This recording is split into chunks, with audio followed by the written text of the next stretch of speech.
Right now, we're going to talk about the only guy in the NFL currently that can stop Patrick Mahomes. There's only one man in the NBA that can stop him.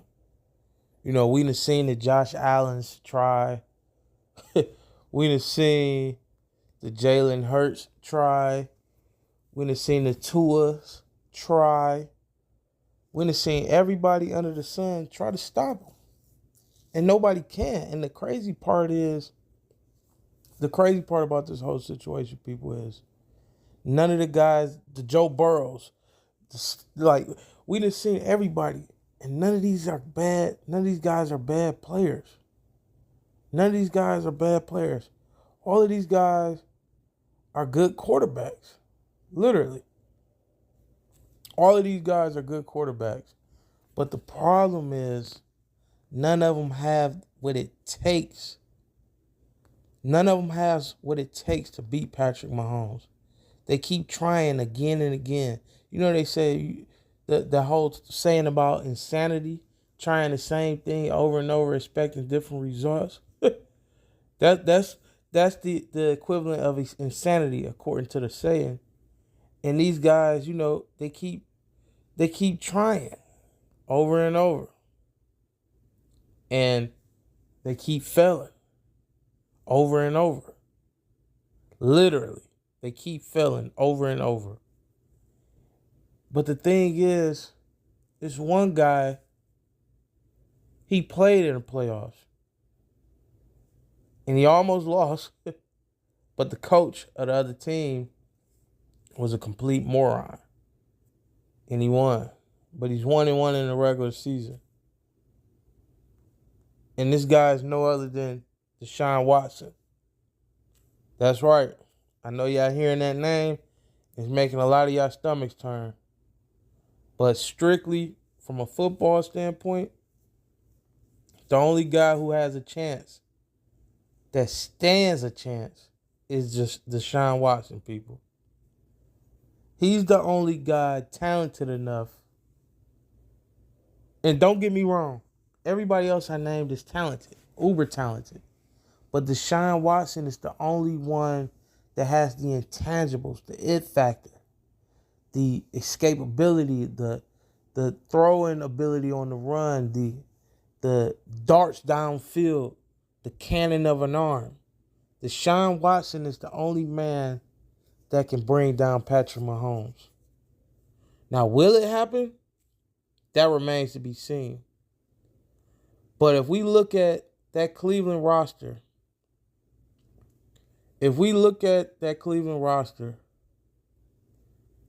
they are built on the defensive side and they are built on the offensive side to bring down Kansas City.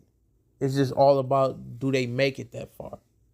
Think about all the quarterbacks Patrick Mahomes has defeated over and over. Lamar Jackson, Joe Burrow, Lamar. And here's another thing too, people. This is another thing I want to bring up. The Patrick Mahomes, Joe Burrow. I want to bring this up. Patrick Mahomes versus Joe Burrow. Head-to-head comparisons, right? Let's bring this up. Let's look at it. In the regular season, Patrick Mahomes is 0-2 versus Joe Burrow. But in the playoffs, he's 1-1. So, when it matters most, Patrick Mahomes has come out the winner. Now, let's talk about Patrick Mahomes versus Josh Allen. And another thing about Joe Burrow is he's made of glass. The guy is brittle. He's not going to be able to, or at least he hasn't been able to, stand the test of time with his injuries. So if you can't stay healthy, how can you beat a man that rarely even gets injured? Or if he does get injured, he's not out for a long time. So Joe Burrow, he just doesn't have the nutrition to withstand being able to compete with Patrick Mahomes long term. Now, here's another one. Josh Allen versus Patrick Mahomes. Josh Allen in the regular season is 3-1 versus Patrick Mahomes. But guess what? In the playoffs, Patrick Mahomes is 3-0 against him. So Josh Allen is like I said, 3-1 in the regular season, 0-3 in the playoffs versus Patrick Mahomes. And don't get me wrong, Josh Allen is a good quarterback. He's a good quarterback. I'm not taking that away from him at all. But the problem is you running up against a great quarterback. And when you a good quarterback going up against a great quarterback, it just doesn't compare. And when it matters most in the playoffs, and understand something, I'm not saying the regular season doesn't matter, because it does, especially when it comes to seeding. But when it comes against Patrick Mahomes, it really doesn't matter, because if you meet him in the playoffs, that's a whole nother story. Let's talk about another one of his nemesis, Lamar Jackson. In the regular season, Patrick Mahomes is 3-1 against him. In the playoffs, he's 1-0. Another matchup where the teams are evenly matched from a defensive standpoint, but from a quarterback and a receiver standpoint, it's a wash. Patrick Mahomes is always going to reign supreme in that order. Now, those are his three biggest nemesis. His three biggest nemesis in the AFC. Versus Tua. Let's look at Tua. How many times has he faced Tua? I'm not sure if he faced him that many times. But let's see. Now I'm curious, right? Because he got the weapons, the speedsters. He got the weapons over there. You know what I mean?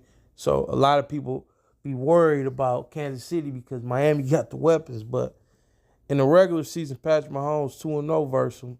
And in the playoffs, he 1-0 versus him. And here's another thing with nutrition. Another guy who can't stand the test of time when it comes to his body. He's also from a warm climate. And we seen when they just matched up in the playoffs what it was like, a guy from a warm climate playing in a warm climate, going on the road and playing against a guy in below freezing temperatures. And he doesn't have a cannon of an arm. So everything is working against him. And it just shows people, everybody, see, you can look at Patrick Mahomes as a villain in this case. Everybody's hero, he's literally taken to the woodshed. Everybody's hero he's beating. You can literally make a book. And have Patrick Mahomes as a villain going up against everybody's superhero. I mean, really think about that. He can literally be a villain to everybody's superhero. It's one more quarterback I want to get numbers for. It's one more quarterback, people. Bear with me. And that one quarterback is Justin Herbert. Because everybody love to talk about Justin Herbert, right? Everybody loves to talk about Justin Herbert as this guy that, if things align right, then he has Patrick Mahomes' number. He could beat Patrick Mahomes, right? Everybody loves saying that. Let's pull up they numbers head to head though. Let's just see. Let's see what everybody always talking about. Everybody always talking about this guy. And head to head, regular season, because they never met in the playoffs.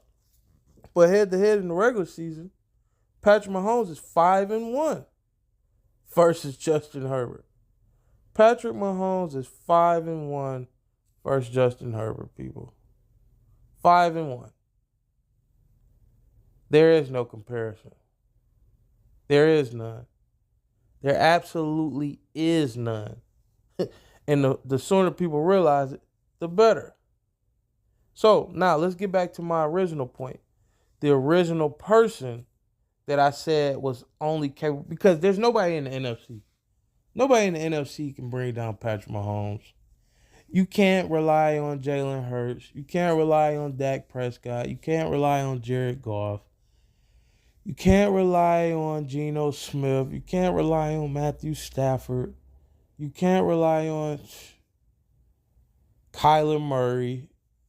Well, if his team was built in a solid foundational way, he'd have a chance, and maybe he'll get there, but currently, no. Nobody in the NFC, Baker Mayfield. I mean, in NFC South, Baker Mayfield, Derek Carr. Uh, you know, and a lot of people also bring up. A lot of people bring up. What's the kid from Houston? What's the kid from Houston? How am I forgetting his name? I wanted my Lions to draft him. But what's the kid from Houston? C.J. Stroud. A lot of people bring up C.J. Stroud. And he's in the AFC. And he could stand a chance. But I don't think he's there yet. He could stand a chance, but it's too early in his career. This is like Muhammad Ali going up against somebody who you can say will possibly be great later on, but don't stand a chance right now. The only guy that stands a chance right now is Deshaun Watson. But let me get back to his accolades. I like to read off people's accolades when I'm talking about them in a high regard, right? So, Deshaun Watson is only 28 years old, but he's 6'3". Played at the Houston Texans from 2017 to 2021, and now the Cleveland Browns from 2022 to the present, right? 3-time Pro Bowler, NFL passing yard leader, PFWA All-Rookie Team, college football national champion, college football national championship game offensive MVP, and a bunch of other awards. ACC Player of the Year, 2-time ACC Athlete of the Year, ACC Offensive Player of the Year, first team All-ACC. But passing completion percentage, 66.5, touchdown interception ratio, 118 touchdowns, 45 interceptions, 16,756 passing yards, 100.8 passer rating, 1,994 rushing yards, 19 rushing touchdowns. Now, if you look at his career percentage, in his first year in Houston, he started 6 games. He played 7 games, started 6, went 3-3. His second full year, he played 16 games, started 16 games, went 11-5. The team went 11-5. He threw for 4,100 yards, 26 touchdowns, 9 interceptions, 103 passer rating, 551 yards rushing, and 2 touchdowns. And let's look at his third year. His third year, 15 games played, 15 games started. Team went 10-5. He threw for 3,800 yards, 26 touchdowns, 12 interceptions, 98 passer rating, 413 rushing yards, 7 touchdowns. And in his fourth year, he played 16 games, started 16 games. The team was horrible. They went 4-12, but he threw for 4,800 yards, 33 touchdowns, 7 interceptions, a 112 passer rating, 444 rushing yards, and 3 touchdowns. And then in 2021, he didn't play at all. He didn't play at all in 2021. And then in 2022 and 2023, he played for Cleveland. He only played 6 games in 2022. And he only played, because of the suspension for the off-field incidents. And in 2023, he only played 6 games. And they went 5-1 in those 6 games. But he wasn't the same. But now he has a full year under his belt. A full off summer of training camp. He has the perfect team around him from the defensive standpoint. From a defensive standpoint and an offensive standpoint. Think about that, people. This is the first time in the Cleveland Browns' potential history that on the offensive side of the ball and the defensive side of the ball, they have everything working in their favor. They have a great running back. They have a great O-line. They have an excellent tight end. They have excellent wide receivers. They have a star quarterback. They have a great D-line. They have a great secondary. They have amazing linebackers. They have a great coach. Like, okay, prime example, right? Or the offensive side of the ball. I want to go to the depth chart. Let me see. Let's go to our lads. By the way, if y'all ever want to look at like depth charts of teams, The website to go on is OurLads, OurLads.com. That's where you can see like the depth charts of the teams, and they give like updates every time a team updates their depth chart. This website shows you, and it shows you the date. So today might be the 18th of July. If a team updates their depth chart today, you'll see it on the website. So, okay, let's go to the Cleveland Browns, right? Let's go to the Cleveland Browns. Let's see. Where are they? Where are y'all? The Cleveland Browns, okay. So this is their depth chart currently. This was updated on 7/11/2024. They're starting wide receivers, Amari Cooper, Jerry Jeudy, and Elijah Moore. That's an excellent starting wide receiver core. That's excellent. Now, look at the offensive line. Jedrick Willis, Joel Bitonio, Ethan Pochik, Wyatt Teller, Jack Conklin. That's a top 5 O-line. David Njoku. That's a top 10 tight end. Deshaun Watson will be a top 5 quarterback this year. Nick Chubb, that's a top 5 running back, with Jerome Ford running behind him. But let's also not forget the receivers behind Amari Cooper, Elijah Moore, and Jerry Jeudy.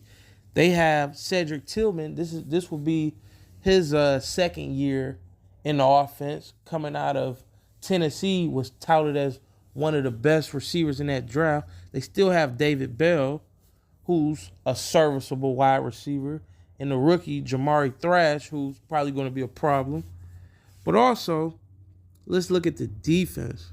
And also on the offensive line, DeJuan Jones, he started last year, remember, out of Ohio State. He was one of the best stories going last year at like 6'7" or 6'8". So he might take Jack Conklin's job. We don't even know yet. But let's go to the defensive end, right? And I swear Cleveland might have the best secondary from corner to corner in the league, right? Denzel Ward, Martin Emerson, and Greg Newsome. That might be the best three-headed monster. That might be the best three-headed monster cornerback room in the NFL. Literally. And they have Cameron Mitchell behind those guys. And Cameron Mitchell, for those of you who don't know who Cameron Mitchell is a cornerback that plays on the outside. He can play in the slot too, but plays on the outside, and he went to Northwestern. But he was a highly touted cornerback out of Northwestern. He just happened to go in the 5th round, I believe, to the Cleveland Browns. And he's only 22, but he's playing behind 3 of the best cornerbacks in the league. Greg Newsome, Martin Emerson, and Denzel Ward. But they also have an amazing free safety and strong safety in Grant Delpit and Juan Thornhill. Now, if you look at their linebackers, Devin Bush, he's still trying to reclaim his glory after his injuries, with Pittsburgh. But they still have Jeremiah Owusu-Koramoah and Jordan Hicks. That's a pretty decent linebacker core. And if you look at their edge rushers, Zadarius Smith and Myles Garrett, like, come on, man. That's an amazing tandem at defensive end. And then at the defensive tackle position, Dalvin Tomlinson and Shelby Harris. Come on. Then they just drafted Mike Hall, but they also have Quentin Jefferson. Like, then the kid from last year out of what's that college in Texas? Baylor, Siaki Aka. Like, come on, man. Maurice Hurst. Like, they have the team offensively and defensively to beat Kansas City. But it all depends on Deshaun Watson. It all depends on what Deshaun Watson can accomplish. It all depends on if his injuries are behind him.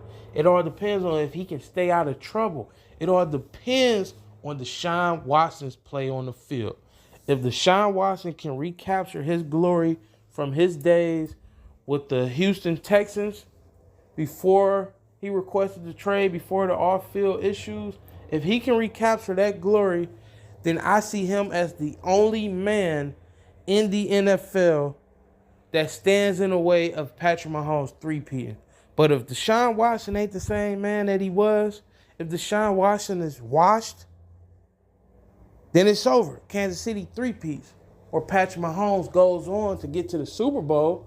But if this is the Deshaun Watson that was with the Houston Texans, that has all these weapons at his dispense on offense and has all these weapons on defense to help him to win games with an amazing coach and an amazing fan base behind him, it's going to be interesting to see how it plays out if they meet up in the playoffs, Deshaun Watson versus Patrick Mahomes.